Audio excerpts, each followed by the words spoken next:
Salut fidèles abonnés, c'est toujours un plaisir pour moi d'être avec vous à travers cette nouvelle vidéo. Alors n'hésitez pas de vous abonner à la chaîne, n'hésitez pas à aimer les vidéos, n'hésitez pas de laisser des commentaires afin que nous puissions améliorer la qualité des vidéos à mettre à votre disposition dans les jours à venir.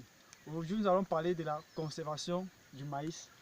Vous savez que la culture du maïs est une culture qui est très rentable, mais généralement beaucoup font face à la conservation. Alors vous devez savoir qu'il existe deux types de conservation. La conservation in situ et la conservation ex situ. Aujourd'hui, nous allons parler de la conservation in situ. La conservation in situ veut dire tout simplement la conservation sur le site.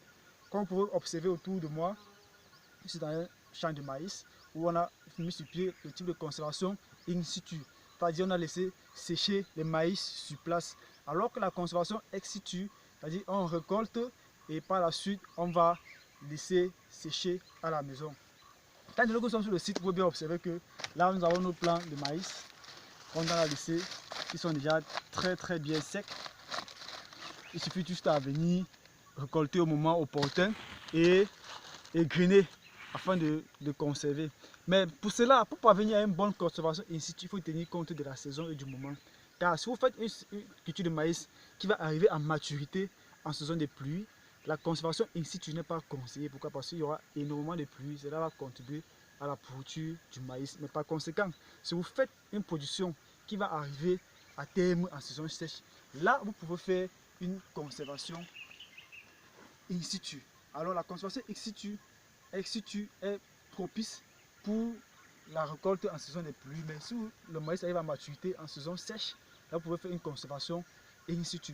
Vous pouvez venir remarquer par exemple ici, on a un plant, on a un épi là qui est vraiment attaqué, charançonné et pourri. Or généralement en saison des pluies, la conservation ex situ n'est pas conseillée. Pourquoi? Parce que la majorité des plants vont subir ceci.